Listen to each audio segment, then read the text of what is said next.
guests, ladies and gentlemen, a very warm good afternoon to all of you. I, Asta Trivedi, on the behalf of International Center for Automotive Technology, Aspire Management, let me extend a very warm welcome to all of you for joining in the EV technology. It is our privilege to have you all with us today for this webinar. ICAT is International Center for Automotive Technology, located in the Northern Automotive Hub of India.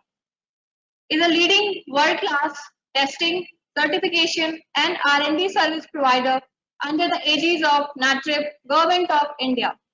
Aspire is a technology platform. Aspire stands for Automotive Solutions Portal for Industry, Research, and Education. Aspire has taken an initiative for conducting various webinars for students on various topics, which is a part of celebration of Azadi Ka Amrit Mahotsav, which is 75th anniversary of our independence, of aiming to reinforce the Atmanirbhar Bharat project in the technology area. Now, I would like to invite Mr. Devesh Parekh to take the session.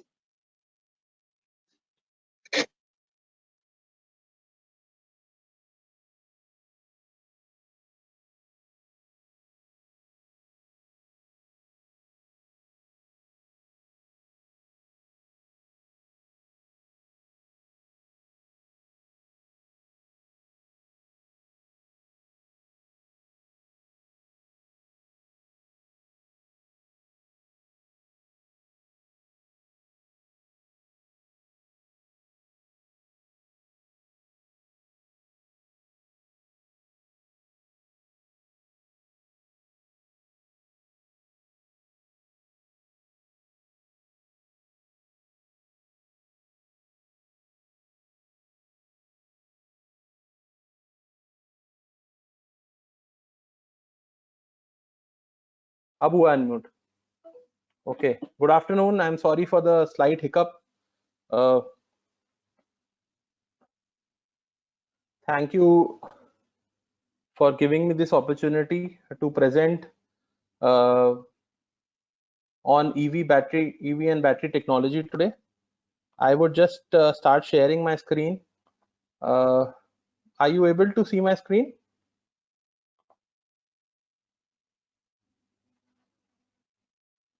Hello?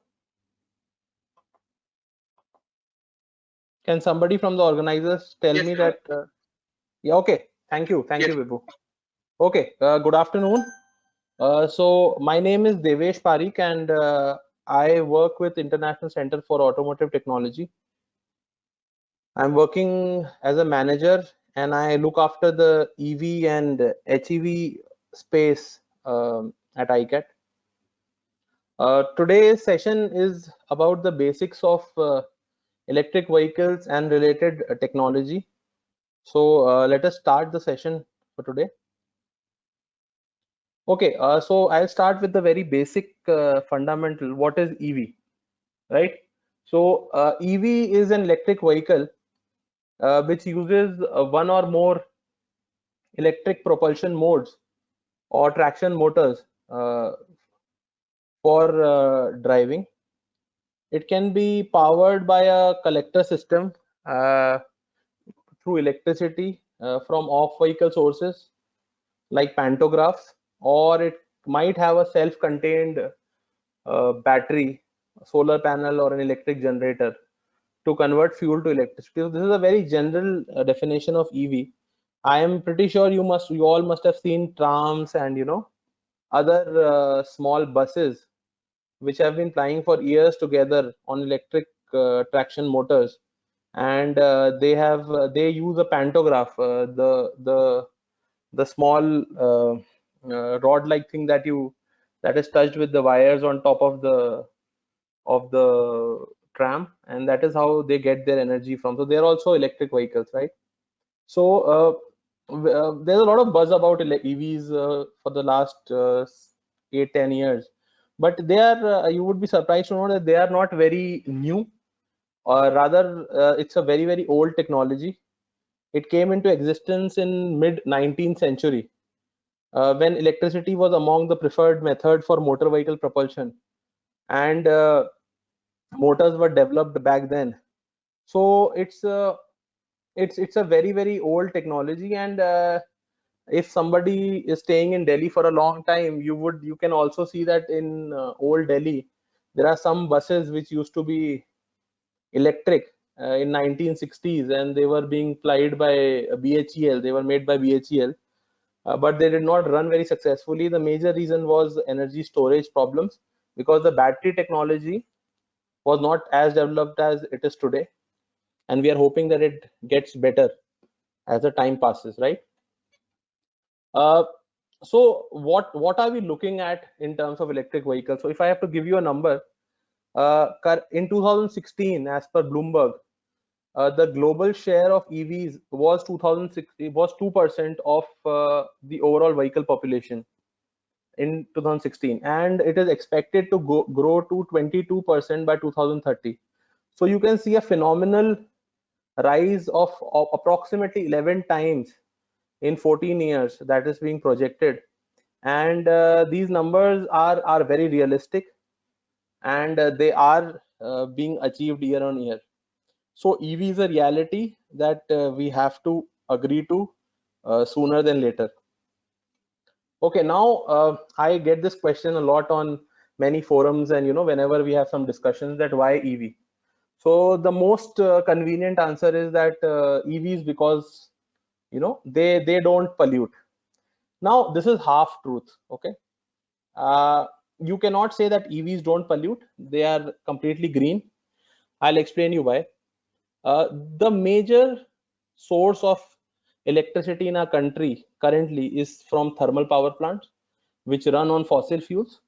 So if you are using electricity for propulsion, especially in a country like ours, then you cannot say that EVs are not polluting. Of course, they are not directly polluting, but the electricity which would be generated to propel the EVs would eventually require some kind of pollution. I mean, not require, it will produce some kind of pollution, but the localized pollution in the city. So you would see that all the thermal power plants are normally in remote areas, are not in densely populated areas. It is normally somewhere where the population density is very low.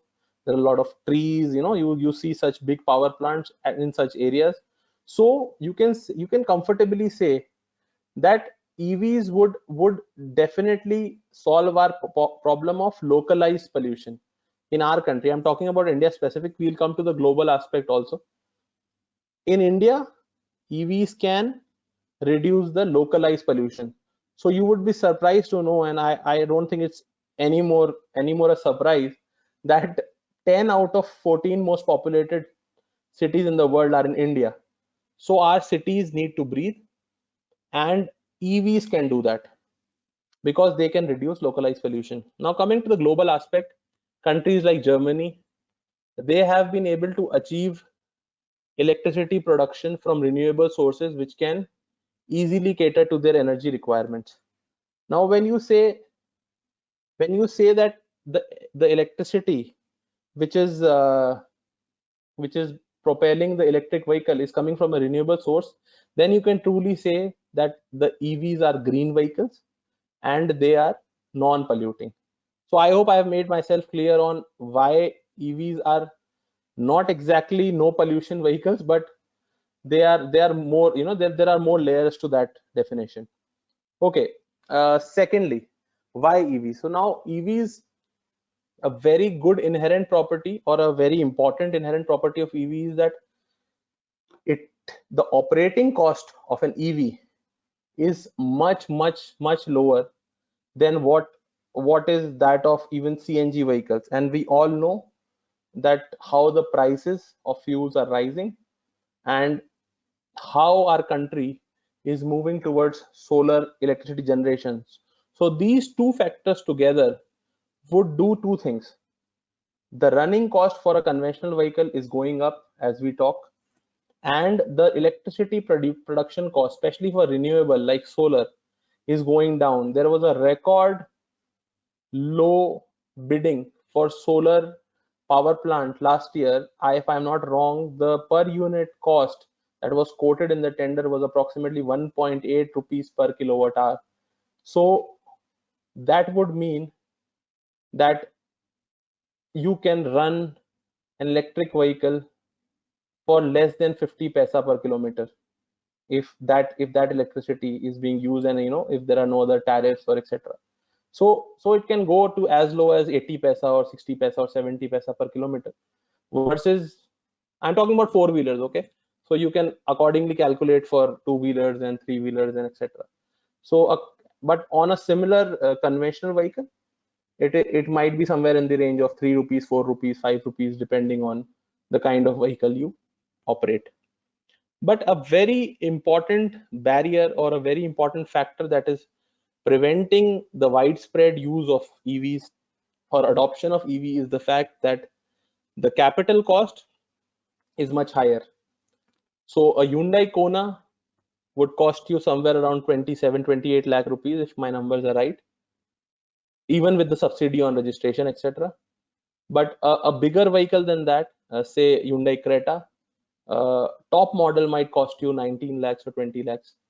If a Tata Nexon EV would cost you somewhere around 16 to 17 lakhs, but if you buy a normal petrol Nexon, it might cost you somewhere around 11 to 12 lakhs. So you can see that there is a huge difference in the capital cost and operating cost, and that comes from the battery cost. So this is one challenge which different governments are trying to conquer by different ways. In China, they had subsidies on buying electric vehicles. Even in India, we have FAME. FAME 2 has come into picture, which is providing subsidies on the battery capacities. So this gap, as much as this gap would reduce capital versus operating, your EV adoption would become easier. And especially with the vehicles which have low requirement of battery, which have got low range requirements like two-wheelers, the adoption would become faster. Indian case is very interesting. We all have been reading news. We are dependent on fossil fuels. We are dependent on fuels being imported from other countries. I think 80% of our crude oil is imported. So it is very important to reduce that dependence. But at the same time, we have to also look at the other socio-economic factors that we apply in. Another very interesting point to adopt EVs is the fact that the well-to-wheel efficiencies of EV is much, much better than any other conventional vehicles. Now, by well-to-wheel, I mean the place where the electricity or the source of electricity is being produced, and wheel is where the electricity is actually being converted into, or any tractive effort is actually being converted into the real mechanical work. So in EV's case, the powertrain itself is very, very efficient. We all know, you all are engineers and you must have studied about engines and powertrains. The conventional gasoline and diesel powertrains are, their efficiencies range between 25 to 35, 40% at max. I'm just talking about the engines. Then you have transmissions, you have moving parts, you have gearboxes. So if you see the overall efficiency, there's a lot of wastage as heat.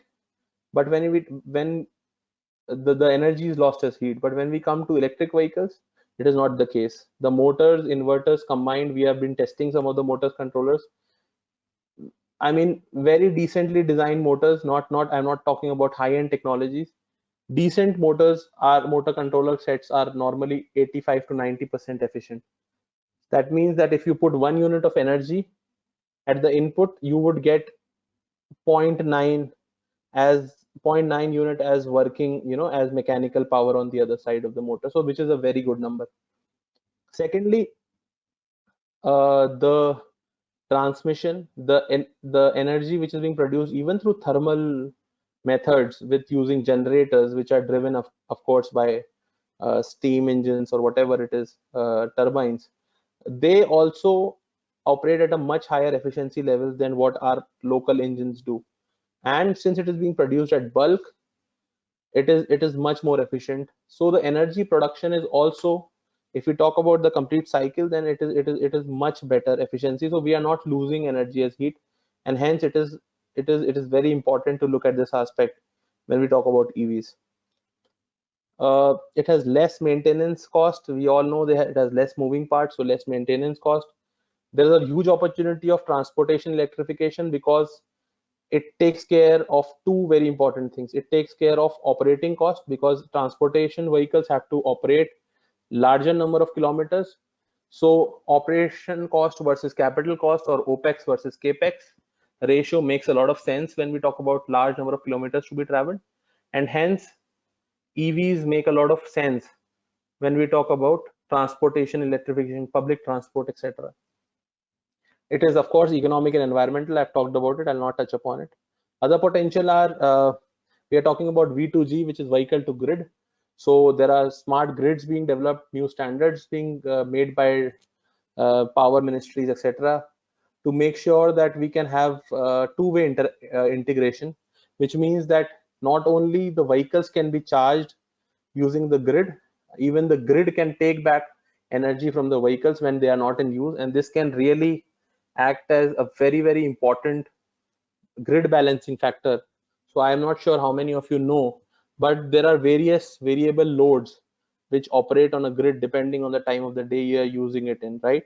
And in many countries, the electricity is being charged at different rates depending on at what time of the day you are using the electricity.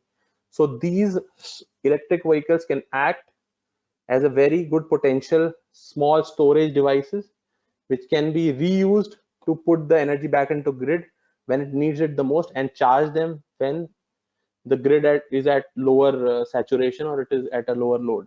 So this is another potential, but this is something which they are looking at now. I mean, it's not a very direct kind of application as of now. Okay, so this is all about the introduction of electric vehicles, why we need them. I hope I have made myself clear why they are better, why do we need them. Now we'll move to the types of electric vehicles. So electric drive vehicle technologies. So there is, I hope you all know EV is electric vehicles. Then you have HEV, which is hybrid electric vehicles, PHEV, which is plug-in hybrid electric vehicles, and then you have something called fuel cell vehicles. So I'm not going to go into much detail on fuel cell vehicles, but I'll still touch upon it. So what are hybrid vehicles? Hybrid vehicles are vehicles which use one or two, I mean, more than one modes of propulsion. So in normal cases, it can be a regular gasoline or a diesel engine along with an electric motor. Now it has got many different architectures. Hybrid electric vehicle can be of many different architectures. It can be based on architecture. It can be a series hybrid. It can be a parallel hybrid. It can be a series parallel hybrid. Based on the degree of hybridization, it can be a mild hybrid. It can be a power hybrid. It can be an energy hybrid. Right? These definitions, of course, based on architecture, is a universal fact. But degree of hybridization, now this depends from brand to brand. There are other hybrids as well, which are called micro hybrid, or you can say power. There is something called medium hybrid, something called full hybrid. So you have many versions of it. There's no set definition anywhere. But generally, when we talk about mild hybrid only talks about some kind of support to the actual engine or the internal combustion engine during propulsion. But when we talk about strong hybrids, they also have pure electric propulsion modes, wherein during low speeds or during traffic jams or inching kind of conditions, you can have pure electric propulsion. So those are called strong hybrids. And then we have a version in India which is called micro hybrid, which has got a start-stop system. I don't think so it qualifies in a hybrid zone, right? So this is the architecture of an EV. I am pretty sure you all are aware of it, but still, just to brush up the basics, there is a charger or the source which charges the battery. The battery gives the power to a power converter or the controller, which gets drive control signal. This is the brain and the processor. This basically converts your DC to AC, or depending on the kind of motor you're using, it frequency variations, voltage variations, it does all that processing, which is called power handling.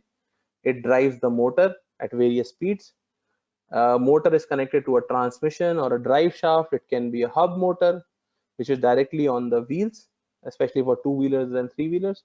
and then the power goes to the wheels. So it's a pretty simple linear kind of flow of energy, starting from charger going to battery. And of course the charger is not there when the vehicle is being driven. It is just to show you that how the energy flows. HEV architecture, I'll just explain you what is series hybrid. So series hybrid is nothing but a condition wherein the engine is reduced in size and it acts essentially as a generator. So there's a special cycle on which it operates. Sometimes it's called Atkinson cycle. I am not going deep into that. So engine is basically made to operate in a very, very efficient zone like a generator. It basically charges the battery. The battery again sends it to motor and converter. Motor converter sends it to transmission. Through differential, it goes to the wheel. So this is a very simple hybrid drivetrain, which basically series. It's called series because everything is happening in series. There are no parallel operations. When we say the arrows are two ways, it is because during braking, regeneration happens. So the mechanical energy from the wheel is converted to electrical energy through transmission to the motor converter. The converter converts it into the motor starts acting like a generator, and the battery is charged. So this is called regenerative braking. I'll speak about regenerative braking. It's a very interesting topic later in my slides. This is parallel hybrid drivetrain. Again, in this, it's a very simple. It's like series. I mean, in addition to series drivetrain, you have an option of driving the vehicle directly through the engine, or a combination of engine and motor, right? Using clutches and different kind of transmissions. So here you can drive your vehicle as a conventional vehicle. The motor will support the engine through this, and it will take energy from the battery. So this is parallel because there are two parallel sources of propulsion that can be used, engine and motor. Series parallel hybrid, in this there is another feature which is added, which basically what it does is that it allows the engine power to be splitted into two. It goes to a generator. So generator acts as a source of charging battery, and then this battery gives the power to inverter gives it to motor, and it goes to the transmission. So there are three functions which are happening. The motor is driving the drivetrain, the engine can drive the drivetrain, and the engine can also act as a generator. Hence, it is doing what a series hybrid does, and also what a parallel hybrid can do. That's why it's called a series parallel hybrid. This is the most common configuration being used. Toyota Prius is a prime example of this kind of hybrid. And there are many more different drivetrains which I am not going deep into. This is just the basics of it. Moving on, we'll talk about major components of the EV.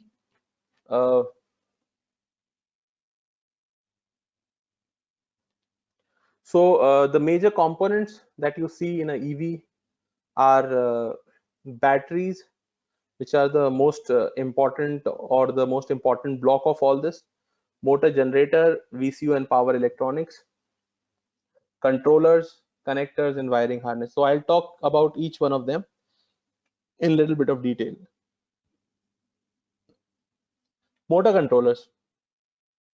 So motors are basically devices which convert the electrical energy into mechanical energy. Very basic definition of motors.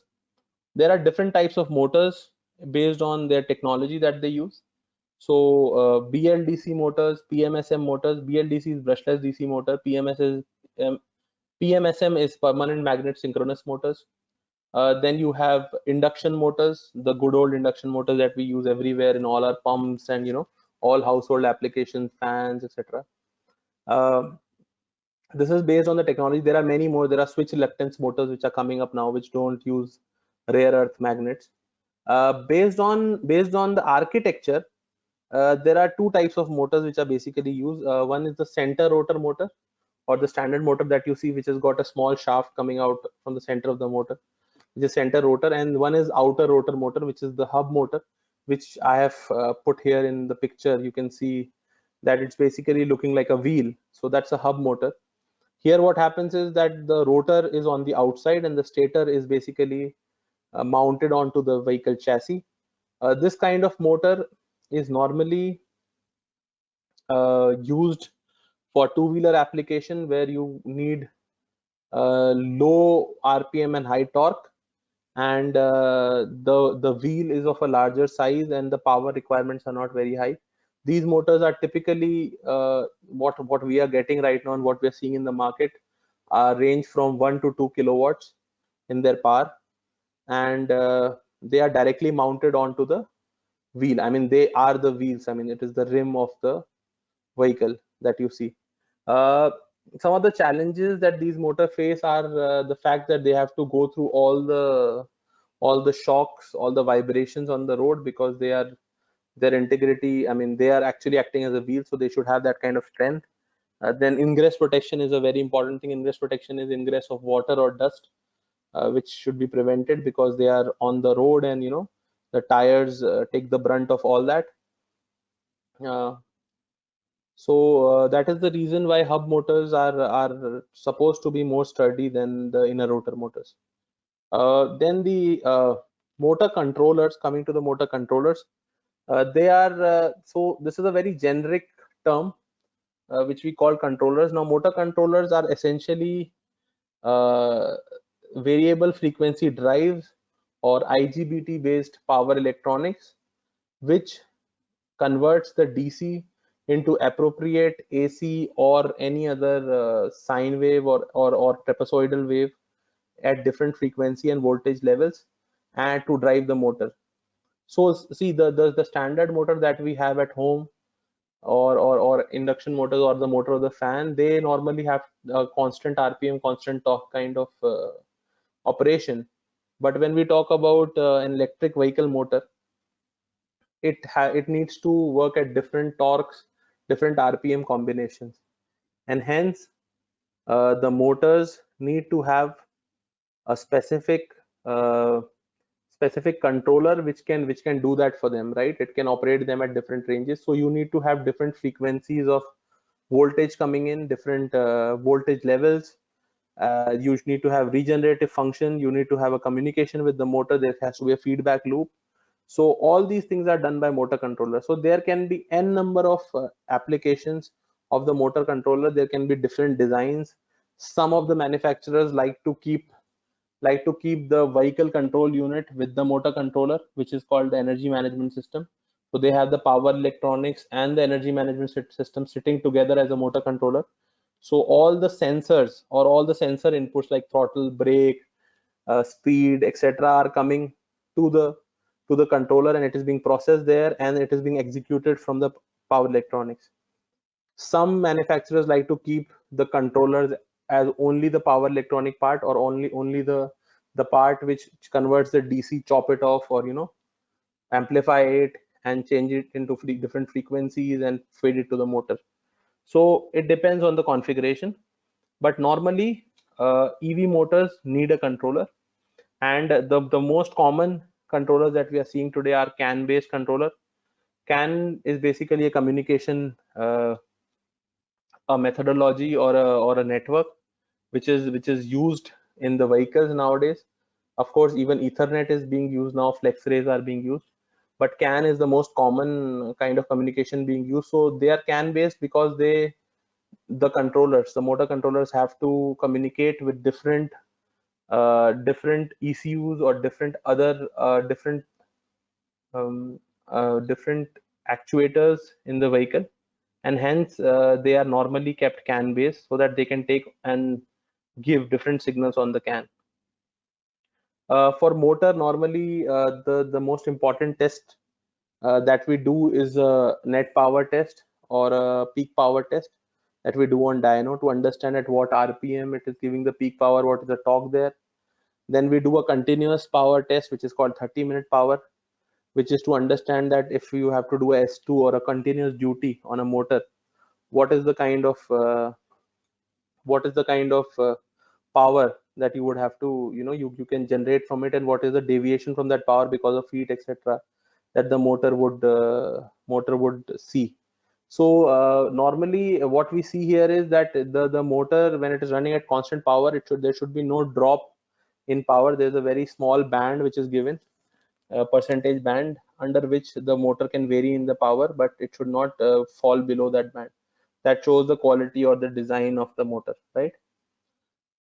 A very important factor which determines on which motor to use, how to design it, or how we go about it, is the torque, RPM, and power curve. This is totally dependent on the kind of application you have, the kind of motor being used. So the torque, RPM, power curve of a BLDC, I mean of a center rotor motor, can be completely different than that of a hub motor, and it can be really interesting to see that how different gearboxes are used along with along with along with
So, hello, sir. Your voice is not audible from last few seconds. So please repeat the session.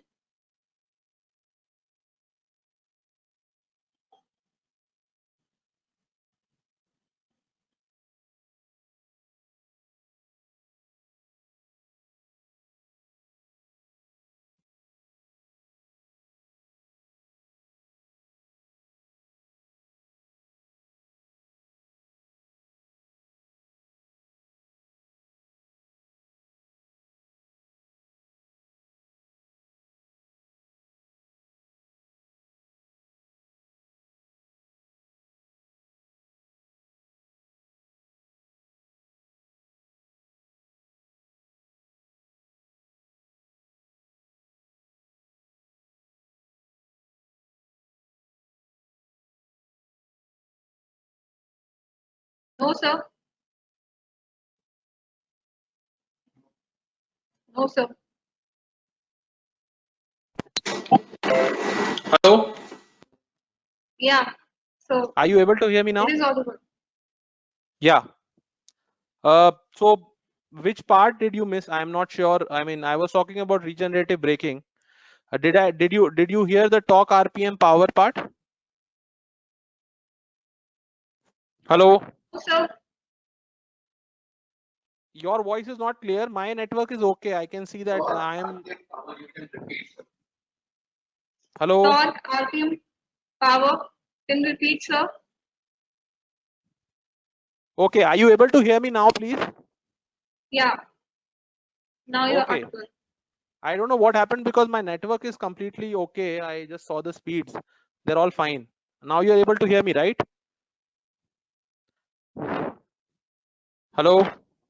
Sir. Hello? So you are audible.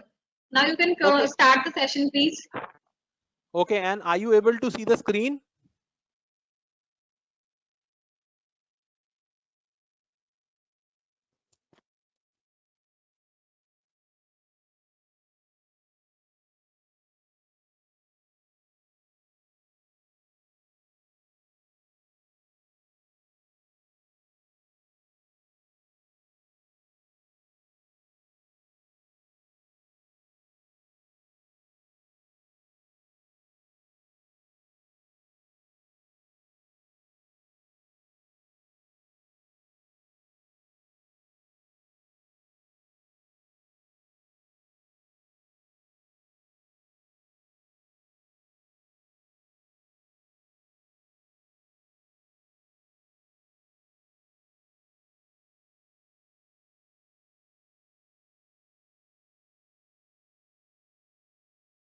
I'm sorry about that. So I'm back.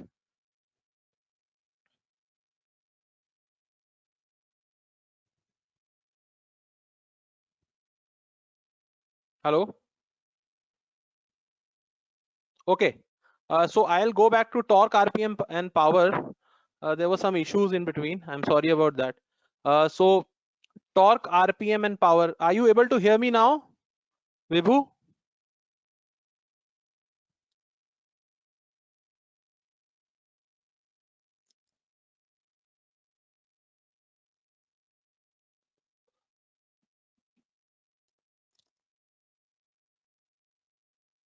Continue the session. Yeah. Okay. So you are audible now. Okay. Okay. I'll continue. So torque, RPM, and power. Uh, these are the characteristics.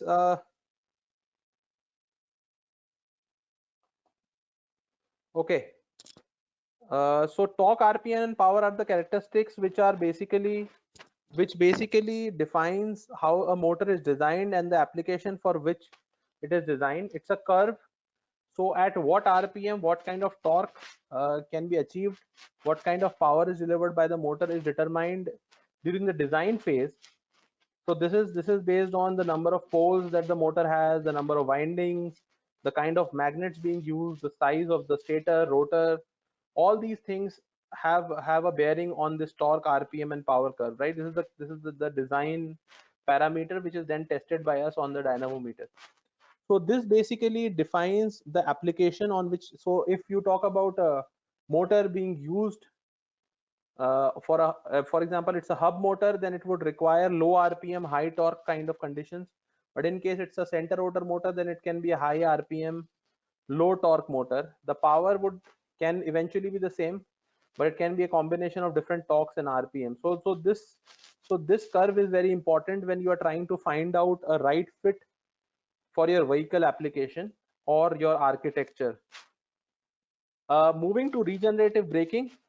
Regenerative braking is basically a phenomena which is very special to electric vehicles. Uh, a similar phenomena was used in F1s, which is called KERS, which is kinetic energy recovery system, which used to have a special flywheel mounted onto the F1 vehicles. And what it does is that when you brake, the moment with the momentum, the flywheel basically absorbs the energy, and when you try to accelerate, the energy is dissipated by the flywheel to the engine. This happens in a split of seconds, but this was a way wherein the braking was assisted with the KERS, and the acceleration was also assisted using the dissipation from the KERS. So a similar thing is being done in electric vehicles. Since we have electric motor, and normally motors can act as generators when being rotated mechanically and have a suitable circuit connected to them.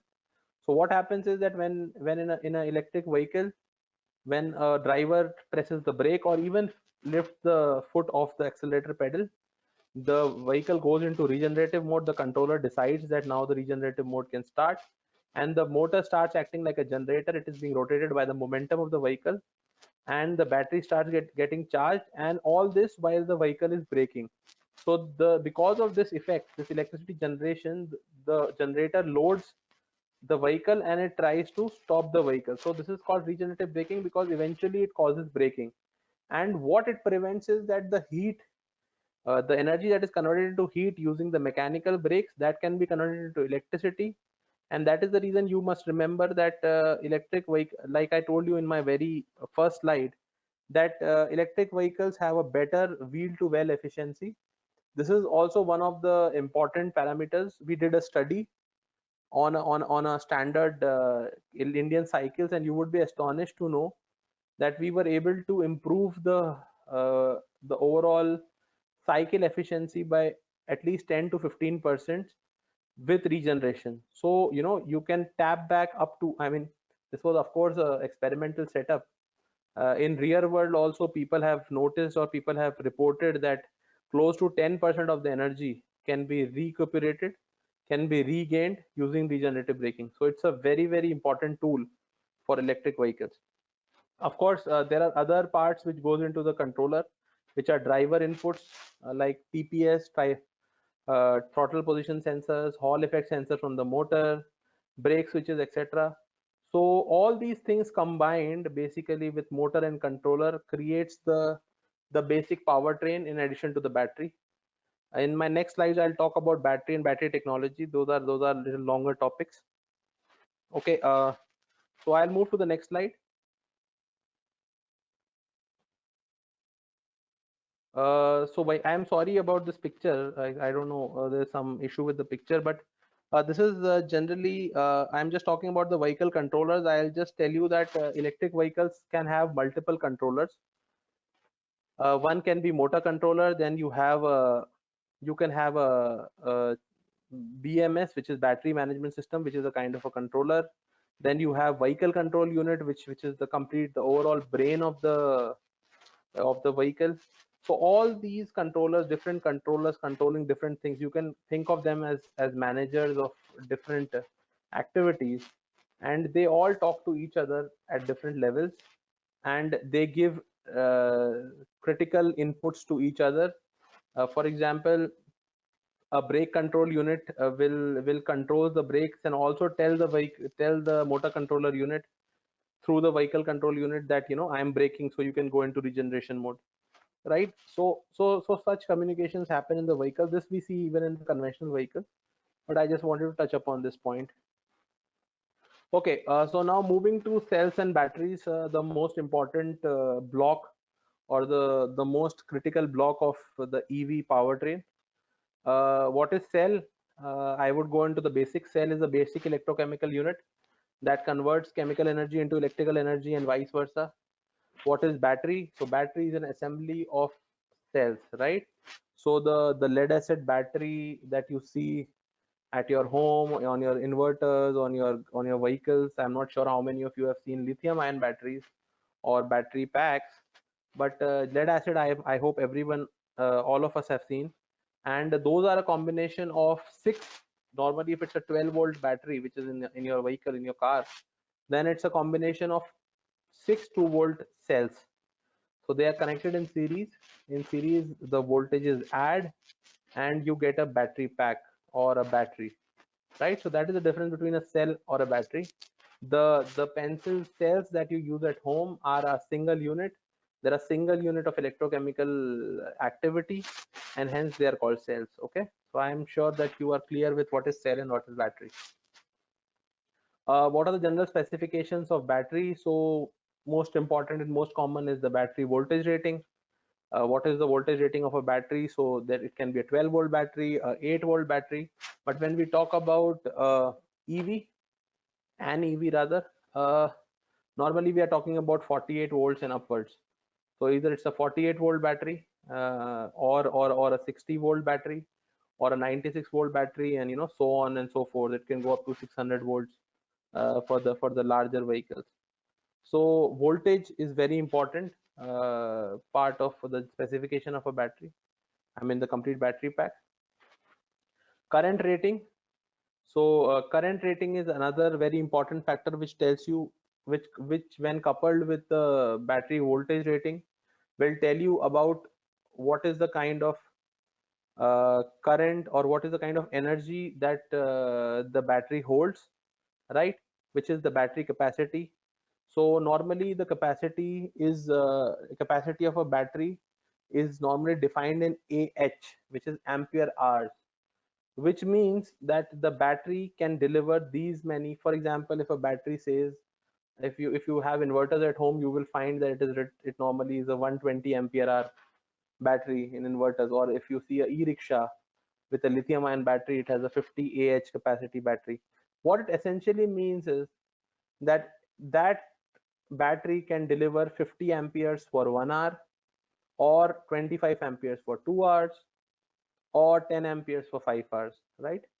But this is a very linear way of telling it, but actually it does not happen like that. When you talk about a battery capacity, you also talk about the C rating. Now, what is the C rating? I'll talk about it. You can see here in the picture that I have projected, the battery is rated at 1/3 C. Now, what do you mean by 1 by 3C? It means that it can deliver a continuous current of 30 amperes for 3 hours, right? But it cannot deliver a current of 90 amperes for 1 hour, because when you increase the current, the I square RT losses increase, and hence the capacity decrease. So this is again a design parameter. Normally, when you talk about lead acid batteries, they are designed for C by 10 ratings. So when at your home, if you have a battery which says 110 Ah at C by 10, it means you can take 11 amperes for 10 hours, but you cannot take 22 amperes for 5 hours, or 110 amperes for 1 hour, because when you start extracting more current from a battery, the capacity starts degrading rapidly, and it's not a linear curve, it's an exponential curve, and the degradation is exponential. So batteries always have to be rated in terms of Ah, and then they should also be rated for the C capacity. So different chemistries, I'll talk about them later, different lithium. So this is why lithium ion battery is very important, because when you talk about lithium ion battery, they are normally rated for C by 3 capacity. So whatever capacity a lithium ion battery is, you can easily extract 1/3 of the current. If it is 90 Ah battery, you can extract 30 amperes, or you can drive, you can take 30 amperes at any given point of time. But if a lead acid battery is rated for 90 amperes, then I don't think you can take more than 9 or 10 amperes, right? Because normally rated for C10. Even if it is for C5, then you cannot take more than 18 amperes, right? So this is the difference between capacity, current rating. These are all very important parameters. You can further go down and look upon the websites, or there are many different channels which talk about these differences, and you'll further get clarification on why it is so important. I'll talk about in my next slide. So I have talked about them: battery parameters, voltage and current rating, capacity and power, battery efficiency. By battery efficiency we mean कितना उसमें डाला, कितना बाहर निकला. Charging efficiency, discharging efficiency. If you put 1 unit of energy, or if you put 1 joule of energy into the battery, how many joules are actually being converted into chemical energy? And then when you try to take it out, how many joules is being converted again to electric? How much joules of chemical energy is being converted into how many joules of electrical energy? So those battery efficiencies, again, they also matter, because if you talk about an electric vehicle, if to charge, for example, I'll give you an example. Nexon, okay, Nexon is the battery is rated at, if I'm not wrong, at 38 kilowatt hour, right? Now you need 38 units to charge that battery. Each unit is 380 10 rupees, for example. You need electricity worth of 380 rupees to charge that battery, right? Okay. Now if your battery charging efficiency is very low, what happens? You might need 40 or 45 units to charge the battery.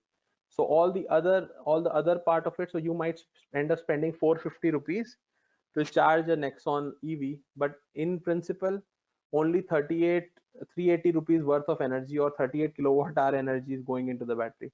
I'm just trying to tell you in money terms, because it's a practical application. So this would mean that your all the other energy is being lost as heat, which you have to dissipate first of all, and it is of no use, it's waste. So you are paying for it, you are also having all the problems related to heating, and it is of no use, it's totally completely useless, so it's a waste of energy. That's why battery charging efficiency is very important.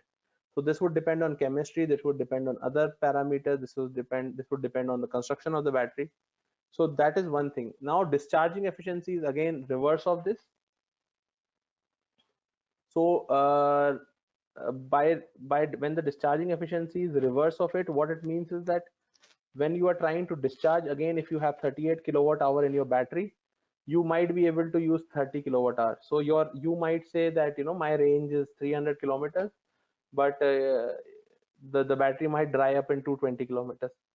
So discharging efficiency is also equally important. So that's why battery efficiency is an important parameter when it comes to EV. Energy density. Energy density is nothing but the energy that a battery can hold per unit weight. So it can be defined in kilowatt hour per kg, or it can be defined in per unit volume, which is kilowatt hour per unit per liter. It is important because at the end of the day, for EVs, space and weight are very important. In a vehicle, you cannot make a vehicle infinitely. Okay, for stationary application, I might say that it does not matter too much. But of course, for EVs, it is very important. You cannot increase the weight infinitely. You cannot have huge battery packs.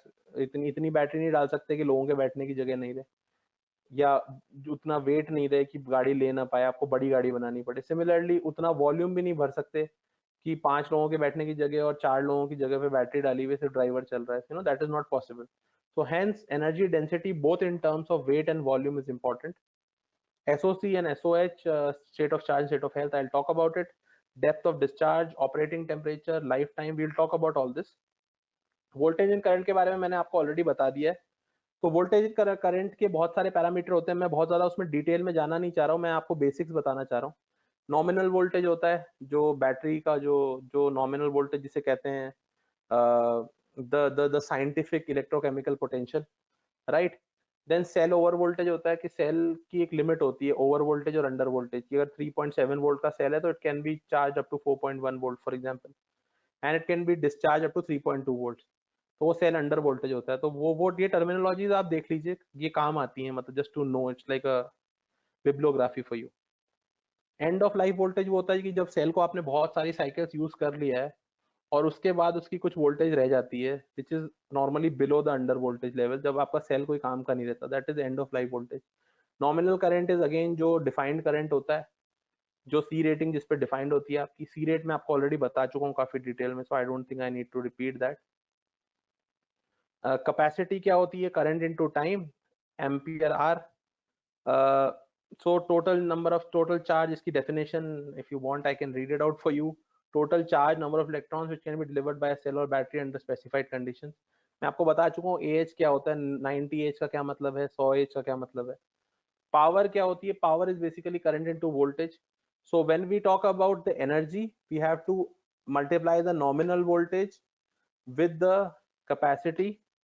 So it becomes voltage into ampere into hour, which becomes watt into hour, which is watt hour, which is the unit of energy. So power is nothing but a rate at which the energy is supplied, right?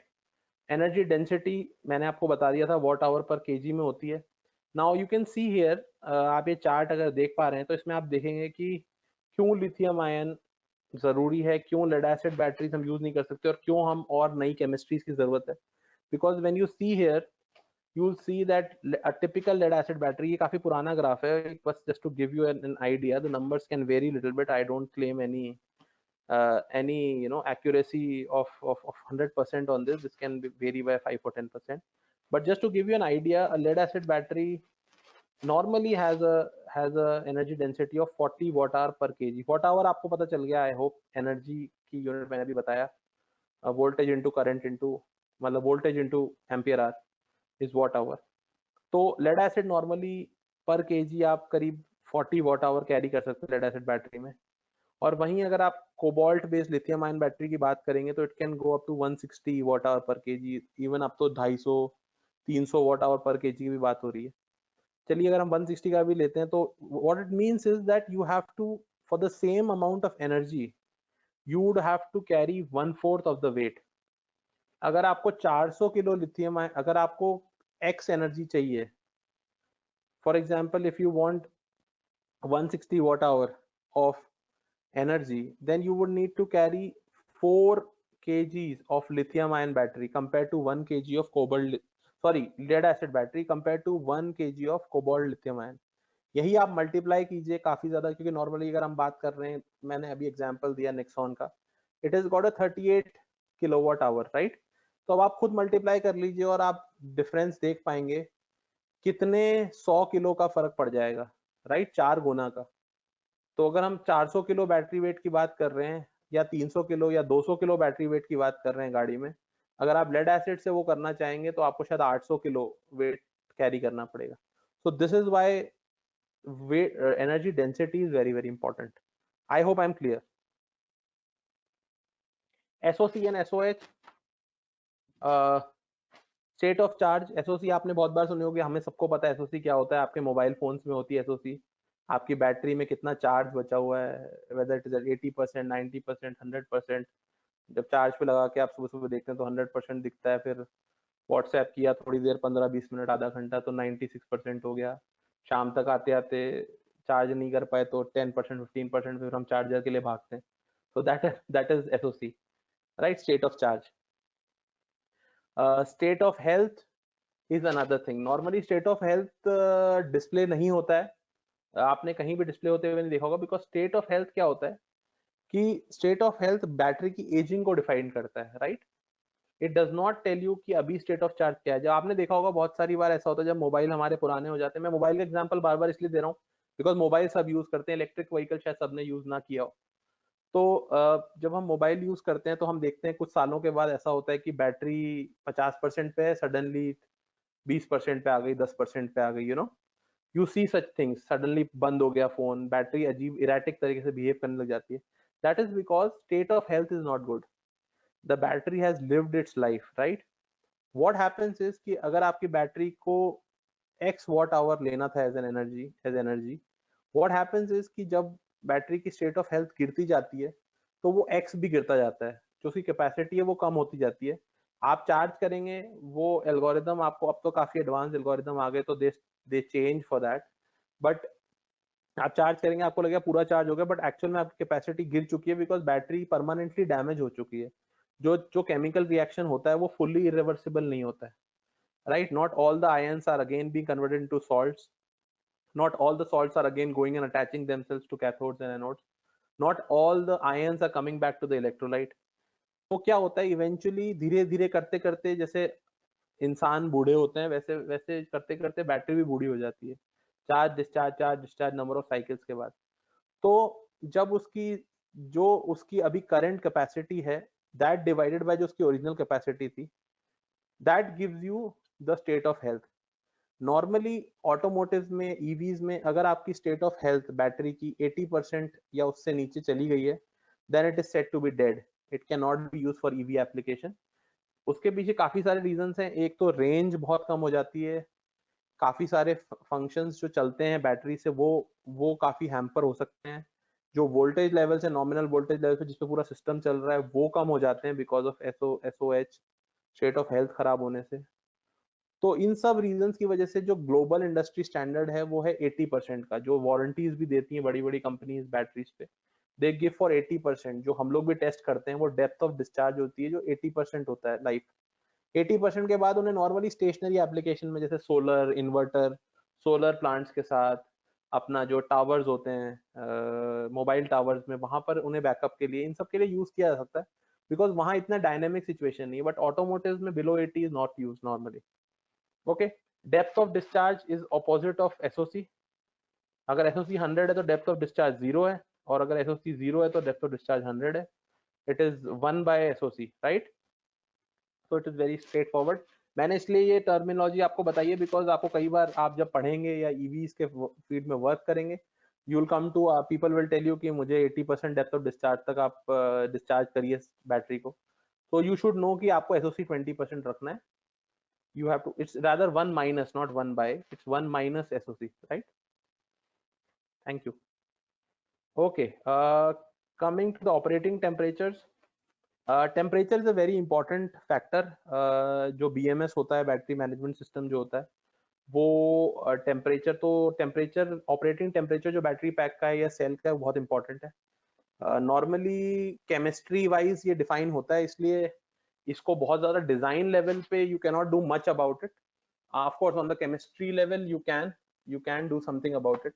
Chemistry में आप लोग doping कर सकते हैं different type की। मैं भी compare करूंगा डिफरेंट लिथियम, क्योंकि लिथियम भी एक तरह का नहीं होता, बहुत तरह का होता है। तो उसके हिसाब से डिफरेंट ऑपरेटिंग टेम्परेचर्स पे सेल काम कर सकते हैं। बट नॉर्मली जो हमारे यहाँ जैसे टेम्परेचर्स होते हैं वहां पर नॉर्मली ब्रेक डाउन हो जाता है, तो इसलिए नॉर्मली वाटर कूल्ड या एयर कूल्ड सिस्टम्स होते हैं बैटरीज में। और जिन कंट्रीज में बहुत लो टेम्परेचर होता है वहां पे इलेक्ट्रोलाइट फ्रीज होने का चांस होता है। तो अब सॉलिड स्टेट इलेक्ट्रोलाइट्स पे काम हो रहा है। I am not sure how many of you know, but there are some studies which are being conducted on solid state electrolytes, जहाँ पर ये freezing की problem या फिर heat की problem नहीं आएगी. It'll be more of a glass based particle or glass based system which will be used as electrolyte. तो वहाँ पर हो सकता है कि जो temperature ranges हैं वो बढ़ जाएं. फिलहाल optimally it should work at below 45 degree Celsius, और उसके लिए उसको cool रखा जाता है through different systems. But again, to cool, the energy is going from the battery, so it is not a very efficient way of operating. So now scientists are trying to find out different chemistries which can work in tropical countries like India and other neighboring countries, and also in countries जहाँ पे बहुत ठंड होती है वहाँ पर how they can prevent the freezing of electrolytes and how they can ensure कि जो बैटरी की परफॉर्मेंस है वो ठीक रहे, बिकॉज टेम्परेचर सिर्फ कैपेसिटी पे ही असर नहीं डालता है, it can also pose a safety risk. There can be explosion, there can be fire, there can be short circuit, all those things, because actually it's a huge if you talk about a EV, it has got a huge what do you say, chunk of energy which is riding on it, and which can create a lot of havoc. तो इसीलिए बहुत important है ये देखना कि किन temperature पे हम ऑपरेट कर रहे हैं और how to control them. Life cycle, I have already talked about it. Life cycle are the number of times, जो कहते हैं कि लाइफ एक सेल की कितनी है. तो अगर आप देखेंगे जब लिथियम आयन के बारे में बात होती है, लोग कहते हैं कि लिथियम आयन की जो लाइफ है वो अलग अलग, कोई कहता है 1000 साइकिल है, 2000 साइकिल है. साइकिल का मतलब होता है एक चार्ज और एक discharge, that is one cycle. So if we से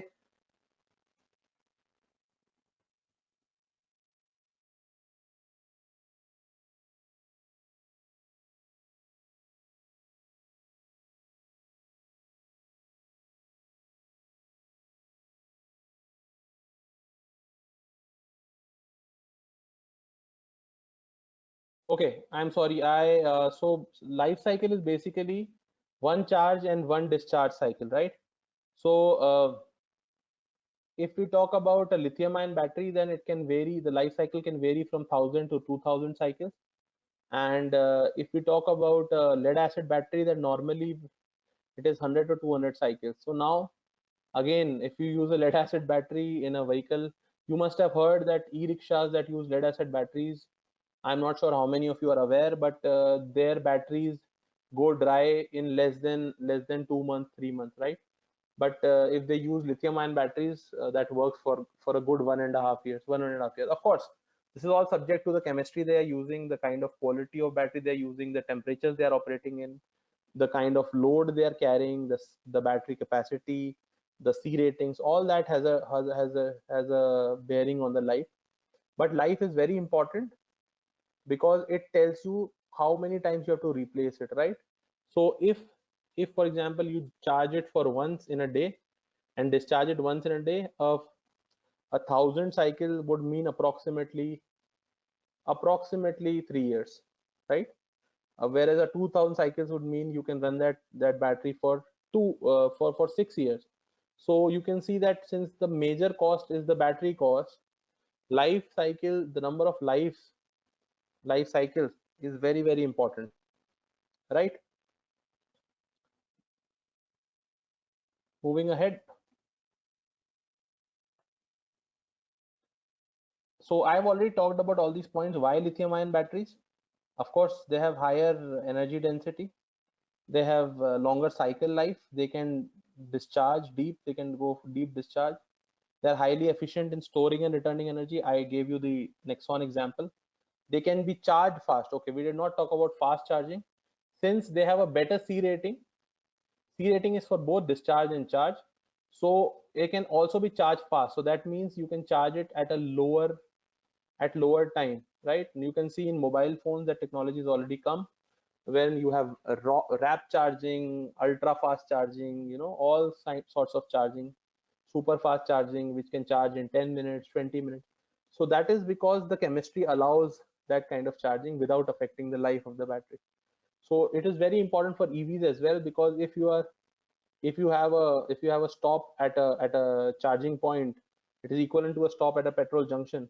And if you have to fill your tank fully, it takes hardly 3 to 4 minutes to fill up your tank completely. So it is expected that at least 80% of the battery is charged in that time. So if you have to do that, you need to have capacity to take that charge, of course, efficiently without getting heated up and without affecting the battery life. So that's why fast charging is a very important feature, which of course lithium ion batteries have. So they can be charged both fast through fast charge or slow charging, which is the overnight charging which people do at home. They have got a flat discharge curve. So I would again compare it with lead acid battery because that is the most common chemistry. So flat discharge curve is because basically it means that over the range of SOC from 100% to say 20% SOC, the curve or the voltage level that is maintained on the lithium ion battery is normally pretty constant. Of course, it deteriorates with rapidly after 20%, and above 80% increases rapidly. Also, with state of health going down, like I told you, this characteristic can go down. But normally it is very flat. But when you compare it with a lead acid battery, from 13.2 to 10.6, it varies immensely. And when you have multiple batteries in series, this would mean a drop of a lot of voltage drop, which can affect the functioning of the system. So hence we need a flat discharge curve, which is very suitable with lithium ion batteries. Low self discharge, it does not discharge itself very easily. It is maintenance free. Not toxic. I would not say exactly not toxic. It is toxic to some extent, but yeah, it is not as toxic as sulfuric acid. No disposal problems. Yeah, this is this is because there are new ways and means of recycling the batteries, and hence the lithium ion batteries can be recycled now, and hence the disposal problem might go away in the coming years. There's a lot of research still going on.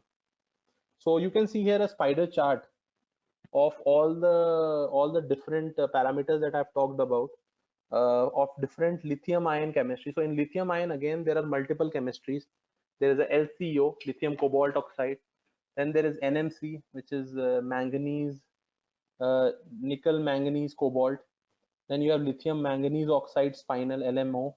Then you have lithium nickel cobalt aluminium. Then you have lithium iron phosphate, which is LFP. Then you have lithium titanate oxide, which is LTO.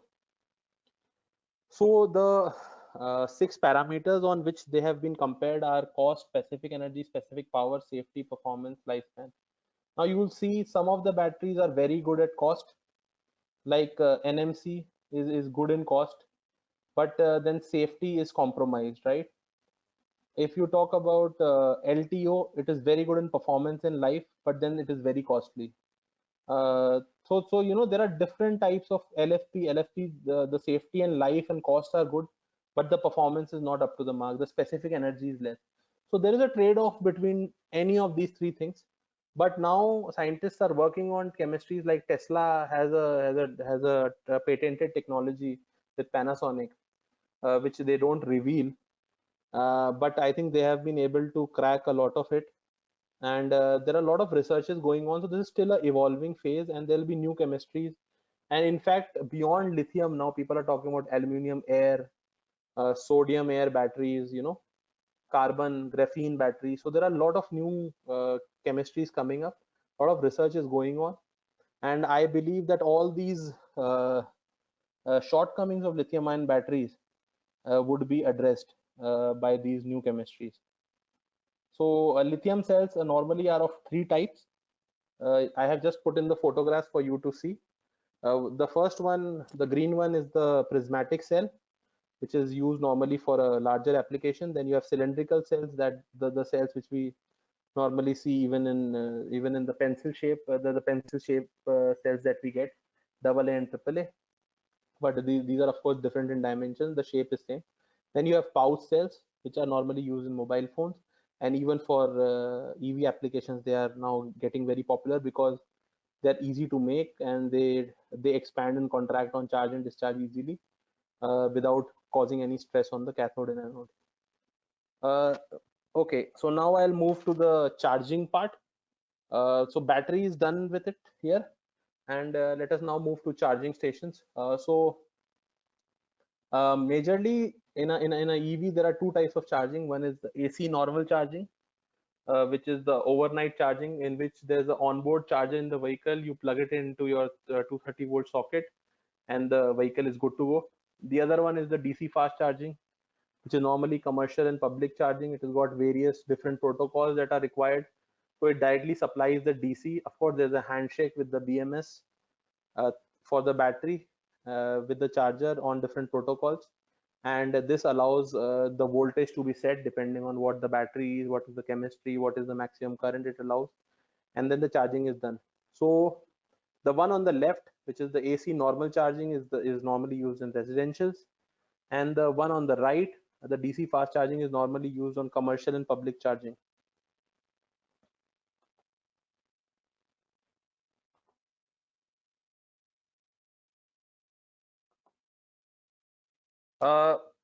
I would just briefly, this is just touch upon just for your knowledge. There are different testing facilities that are also required. So this is a pack testing facility that we have at ICAT. We can test batteries for the charge discharge cycles, for their performance, charge discharge efficiencies, life, thermal characteristics, etc. So we have a emulator which can be used to check the packs right up to 720 kilowatts, which is the huge packs which are used in buses. Also, it's not so high. It normally goes up to 200 250 kilowatt. So this is a facility that we have. uh, these are some of the climatic chambers that we use for testing of batteries. These are explosion proof chambers, special chambers to simulate different environmental conditions that I was talking about: freezing temperatures, heating temperatures, to see what is the effect on battery performance. Motor dynos, I have talked about it briefly, how we measure the peak power, the 30-minute power using dynometers. So we simulate the load conditions using these dynos and then see the performance with motor controller. We do EMI, EMC. I'm not going to touch upon it. Uh, Vehicle level testing on chassis dynamometer, again for to understand how the vehicle performing at different cycles of speed and torque, etc. This is energy measurement systems and software that we have for analysis. This is again environmental conditions that we do, that we test. Ingress protection, thermal shock. So this is some of the test facilities. I just wanted to touch upon it just for your information, because we are a testing lab and I wanted to impart this knowledge. So that's it from my side. Thank you very much for patiently listening to me, and I would be happy to answer any questions if you have. Over to you, organizers. Vibhu? Thank you, sir. So we have a few questions from our audience. Okay. One question from Mr. Nikunj Prajapati. Why electric vehicles are too costly? Okay. Thank you for your question, Nikunj. I tried to answer this in the very beginning, but I'll still try to reiterate. Currently, electric vehicles are costly because of two reasons. One is the chicken and egg story, that since they are not being mass produced, uh, the cost for producing them is high, and since the cost for producing them is high, they are not being mass produced. Okay, that is one reason. Second very important reason is that the demand for electric vehicle is not picked up because the charging infrastructure is still not in place. uh, is not completely in place. I mean, it is there, but it is still evolving. It is not like petrol bunks. Although the companies are trying really hard and the government has a very good, well laid out plan. So in another 1 or 2 years, I think you will see charging stations on every petrol bunks. Uh, and thirdly, uh, awareness is not there. People are not very aware, and hence they are not buying it, which is not driving the demand. And the battery technology, I'll tell you one figure. The battery cost for per kilowatt hour was upwards of 200 USD 2 years ago. Currently, it is somewhere in the range of 130 to 140 USD per kilowatt hour. What the government projects and what many other famous research houses project, when this battery cost would come down to $85 to $90 per kilowatt hour, that time the electric vehicle will be equivalent in terms of the capital cost of ownership, and then the demand would spur. And it is happening. The cost of battery is constantly going down, and people are hopeful that the inflection point would be reached in another 2 to 3 years, and then I think it will become affordable without the subsidies. Of course, currently subsidies are being offered, but when it becomes affordable without subsidies, then the demand would spur, and you would further find more cost-effective electric vehicles being produced. Thank you. I hope I answered your question. Next question from Abhishek Kapoor regarding regenerative factors. Its parameter setting in some vehicles are left to be set by customer based upon requirement, and some time is used against pure braking by weight. So is there any rule set for such regeneration, and is there any requirement to find whether its setting should be left for customer or it should be fixed for car manufacturer? Okay. What I understood, the question is not very clear, but what I understand, I'll just tell you. I understood that what he's trying to ask is that whether the regenerative braking, the limit or the extent to which the regenerative braking can be done is left to the customer to decide, or whether it is with the car manufacturer to decide. See, I'll tell you, regenerative braking looks out to be very simple phenomena, which I told you just now, but it has got a lot to do with vehicle dynamics and drivability. Okay, so when you say that this regeneration, the extent of regeneration should be decided by the customer, or should be done by the manufacturer, I strongly feel that it's a very, very important calibration parameter which the vehicle manufacturer takes into account during the drivability of the vehicle. So while the vehicle is being driven, they try to see what is the kind of, because you cannot have a sudden braking. You cannot just say that I want to do 100% regeneration, and as soon as I press the brake, my vehicle stalls. That is not the case. You should have a similar drivable experience with a regenerative braking or electric vehicle compared to what you have with a standard IC engine vehicle. Similarly, for coast down, when you remove your foot from the pedal and the vehicle is coasting down, that time the amount of regeneration decides your feel for it, because we all know when we drive our vehicle, we know if we remove the foot from the accelerator and if there is a red light, you press the clutch, you know till what point your vehicle will roll and reach, right? We all have that feeling, we all, when we drive. So if you tamper with the regenerative part too much, then that feel is lost, and it can lead to accidents, it can lead to unusual driving habits. So so all these are a part of the calibration for drivability and vehicle dynamics. So this is better left to the vehicle manufacturer. I am pretty sure it is never left to the end user. It can be tampered with, it can be definitely be set at different levels, but it should strictly be done by the OEM or the vehicle manufacturer. I hope I've answered your question. Thank you. Next question from Mr. Siddhant Srivastav. Wheel ratio of HEVs are much better than EVs in the current Indian market, since most of the electricity for charging EV is being generated by coal. The transition followed by developed nation was from HEV to EV. Would not going from ICE to EV create disruption in the industry? I agree with Siddhant. You are right. There will be a disruption, and most of the developed countries have taken the path that you just mentioned, wherein they started from conventional vehicles, they went to HEVs, and then they went to EVs. But the point is that India missed that bus very long time ago. When the EV revolution started in Europe or Japan or America, India has already lost that bus. Okay, so that is the reason why why we had to leapfrog to electric vehicle. It's not that HEVs are not being promoted. There are some HEVs, but I agree with you that there are no strong hybrids as such with pure electrical propulsion mode in the Indian market as of now. I mean, at least from the manufacturers, from the Indian manufacturers. So that is the one reason, is that we were a little late to enter this game, and that is the reason why I think there is this leapfrog onto the directly from IC to EVs.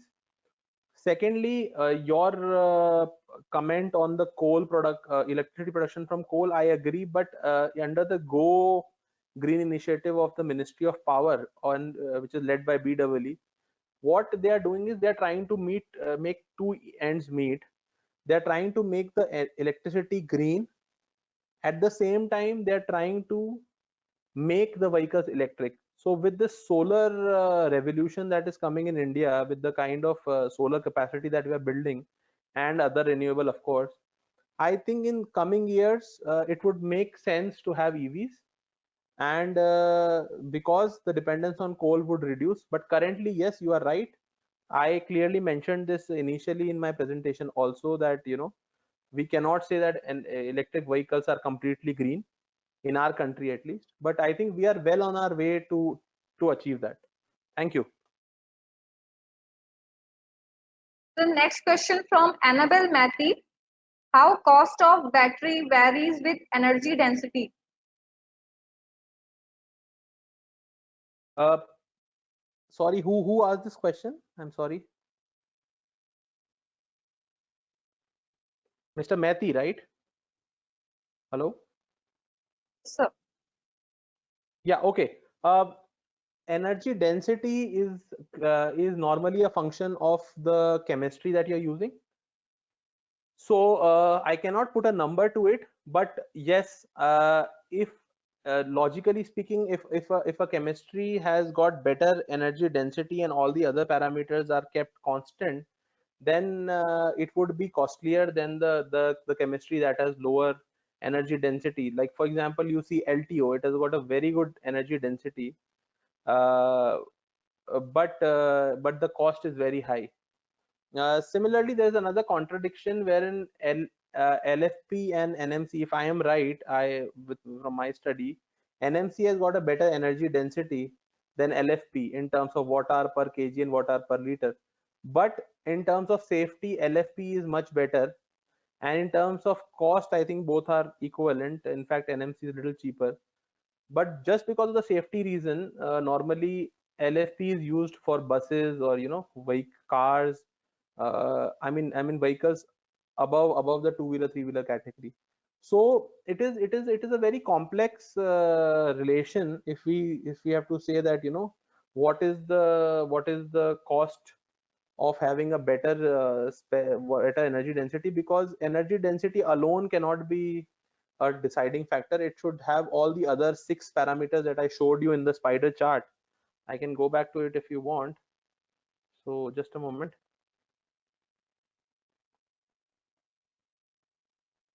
So this spider chart, so you cannot talk about only the energy density or the specific energy.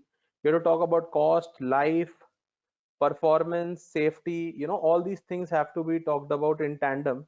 So every chemistry has its advantages and disadvantages.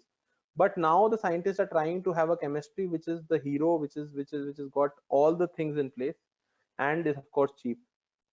So I am sorry, I don't have a number. I mean, I don't have a formula. I can just tell you in principle what happens with cost and energy density.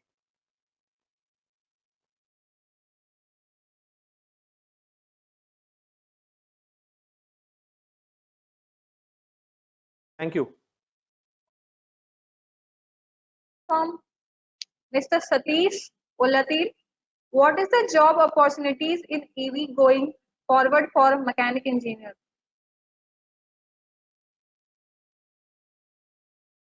Very good question. I am an automobile engineer, so I can tell you there are a lot of opportunities. See, at the end of the day, there is I think there are hardly any systems which have been left purely to mechanical or any This is my personal view. I am not contending anybody else's view on this. This is my very personal view.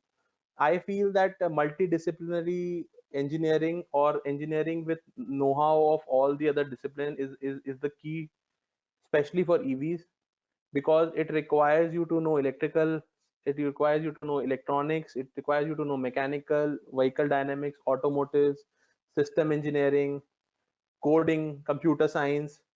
You need to know everything. You need to have controls. You need to know algorithms. You need to know your body control modules. So it's not a limited field, and I think there is no pure mechanical or pure electrical or pure electronics now. Everything is multidisciplinary. People are working together, and I think even in your mechanical engineering subjects, you would have been taught electronics, you would have been taught mechatronics, you would have been taught other control theories, etc. I'm pretty sure. So I think there's a lot of opportunity, and good engineers are required everywhere, irrespective of their domain. So if you have good domain knowledge and if you have good basics, then you can have the world. Thank you. Last question from Mr. Vansrasin Parmar. In EV fire, short circuit type problems are there or not? If yes, then any safety rules and standards? Good question. Very good question from a student. Good thought process, I would say. Yes, it's there are a lot of short circuit problems that happen in EVs. Of course, we are dealing with high voltages and high current conditions, and there are a lot of contactors. There are a lot of transients happening, so there are chances of a lot of burnouts or short circuits that happen. Of course, battery itself is prone to such thermal runaways, which can happen inside the battery cells, etc. So, so it is definitely a chance of short circuit and fire in EVs, but there are a lot of different standards. First of all, there are component level standards which require the vehicle, the wires and the batteries and the motors, everything to comply with safety requirements. When we do all these short circuit testing, penetration testing, overcharge testing, we do all these safety testings and see that we do fire test for the wires. We do everything to check whether it should not cause a potential hazard. Then on the vehicle level, there are a lot of fail-safe mechanism on the vehicle level as a system level approach are installed, which are a part of requirement of AIS 038, which is a functional safety requirement. It is derived from a European standard. So it basically talks about all the functional safety requirements of a EV, like insulation, like during water wading, what would happen, whether the body would act as a conductive material, what is the insulation between body and ground, what is the fire that can happen. If there is a fire, there is a fire test on the battery. If there is a fire, the battery should not explode. So we do all these tests, and these tests are a part of the mandation for EV. So definitely it is in the view of the government and the agencies, and we keep on upgrading them based on the technologies that are coming in new. Thank you. I hope I have answered your question. Okay, sir. So there is one more question from Mr. Sanket Prajapati. Electric Okay. vehicles using power saver. So his question is that at the time EV running, that's time power saver is running hot. So what we use for power saver cooling? Power saver. I'm sorry, I did not get the question correctly. Power saver. His question is that electric vehicle using power saver. So at the time EV running, that time power saver is running so hot. So what we use for power saver cooling system? Power saver. Okay, I think he has put his question wrong. I think he's talking about the power pack maybe, or the battery. That while the EV is running, the battery would become hot, and how would the battery or the power pack be cooled? Mr. Prajapati, right? Mr. Prajapati, what we do is that there are dedicated cooling systems which have got radiators, fans, etc., which are of course run by the battery, and there is liquid cooling sometimes forced air cooling, which is used to cool the batteries uh, the during the time the electric vehicle is running. and it ensures that the optimum temperature is maintained. There are multiple sensors which ensure that the battery or the power pack, as you call it, is at the right temperature and does not lead to any kind of mishap or overheating. So this is being done. This is a part of the design, and it is being done depending on the architecture. Most of the times it is liquid cooling for cars and buses, but for two-wheelers, three-wheelers, it is normally forced air cool. So I hope I have answered your question. Thank you, sir. Thank you for this knowledgeable session. Due to time constraints, we have to quit this question answer session. And thank you all for joining this webinar. We would like to request you all to visit our website aspire.icat.in. We have so many projects for students and grant challenges. We have another webinar coming up on